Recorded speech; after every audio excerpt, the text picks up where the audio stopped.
Hello friends, welcome to my YouTube channel. ಇವತ್ತು ನಾನು France ತವಾ fry ಹೇಳ್ಕೊಡ್ತೀನಿ. ಮೊದಲಿಗೆ 1/2 kg ತೊಗೊಂಡಿದ್ದೀನಿ ಪ್ರಾನ್ಸ್. ಅದಕ್ಕೆ ಅರಿಶಿಣ ಪುಡಿ, ಸ್ವಲ್ಪ ರುಚಿಗೆ ತಕ್ಕಷ್ಟು ಉಪ್ಪು, ಖಾರದ ಪುಡಿ ಹಾಕಿ ಸ್ವಲ್ಪ ಲೆಮನ್, 1/2 ಲೆಮನ್ ತೊಗೊಂಡ್ರೆ ಸಾಕು. ಇದನ್ನು ಸ್ಕ್ವೀಸ್ ಮಾಡ್ಕೊಂಡಿದ್ದೀನಿ. ನೆಕ್ಸ್ಟ್ ಇದನ್ನು ಚೆನ್ನಾಗಿ ಮಿಕ್ಸಪ್ ಮಾಡಿ ಒಂದು 1/2 hour ನಾನು ಇಡ್ತಾ ಇದ್ದೀನಿ. ನಂತರ ಇದನ್ನು ಲೈಟಾಗಿ ಆಯಿಲ್ ಹಾಕಿ ಪ್ಯಾನ್ಗೆ ಲೈಟಾಗಿ ಫ್ರೈ ಮಾಡಬೇಕು. ಬೋತ್ ಸೈಡ್ ಕೂಡ ನಾವು ಫ್ರೈ ಮಾಡ್ಕೊತಾ ಇದ್ದೀವಿ ನೋಡಿ.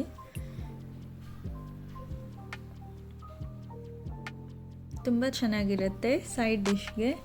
ಇದೇ ಥರ ಚಿಕನ್ ಕೂಡ ಮಾಡ್ಕೋಬೋದು, ಚೆನ್ನಾಗಿರುತ್ತೆ ನೋಡಿ. ಈ ಥರ ಬೋತ್ ಸೈಡ್ ಕೂಡ ನಾವು ಚೆನ್ನಾಗಿ ಫ್ರೈ ಮಾಡ್ಕೊಳ್ಬೇಕು. ಒಂದು 10 minutes ಕುಕ್ ಮಾಡಿಕೊಂಡ್ರು ಸಾಕು. ನಂತರ ಇದೇ ಪ್ಯಾನ್ಗೆ ಆಯಿಲ್ ಹಾಕ್ಕೊಳ್ತಾ ಇದ್ದೀನಿ. ಎಣ್ಣೆ ಕಾದ ಮೇಲೆ ಇದಕ್ಕೆ 1ರಿಂದ 2 ಈರುಳ್ಳಿನ ಕತ್ತರಿಸ್ಕೊಂಡು ಹಾಕ್ಕೊಂಡಿದ್ದೀನಿ.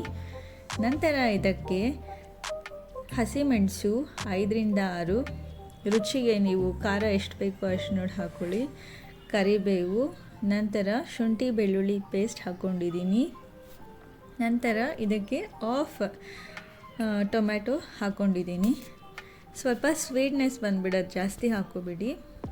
ನಂತರ ಇದಕ್ಕೆ ಧನಿಯಾ ಪುಡಿ, ಖಾರದ ಪುಡಿ ಮತ್ತು ರುಚಿಗೆ ನೋಡಿ ಹಾಕ್ಕೊಳ್ಳಿ ಉಪ್ಪು. ನಂತರ ನಾವು ಫ್ರೈ ಮಾಡಿ ಇಟ್ಕೊಂಡಿದ್ವಲ್ಲ ಪ್ರಾನ್ಸ್ನ ಹಾಕ್ಕೊಂಡಿದ್ದೀನಿ. ಅದೇ ಪ್ಯಾನಲ್ಲಿದ್ದಿಂದ ಆ ನೀರನ್ನ ನಾನು ಮಿಕ್ಸ್ ಮಾಡಿ ಹಾಕ್ಕೊಂಡಿದ್ದೀನಿ ನೋಡಿ. 5ರಿಂದ 10 ನಿಮಿಷ ಕುಕ್ ಆದಮೇಲೆ ಇದಕ್ಕೆ ಕೊತ್ತಂಬರಿ ಸೊಪ್ಪು ಹಾಕ್ಕೊಂಡು ನಾನು ಸರ್ವ್ ಮಾಡ್ತಾಯಿದ್ದೀನಿ.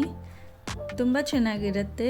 Thanks for watching. ನೀವು ಕೂಡ ಮನೇಲಿ ಟ್ರೈ ಮಾಡಿ. Thanks for watching. Subscribe for more videos.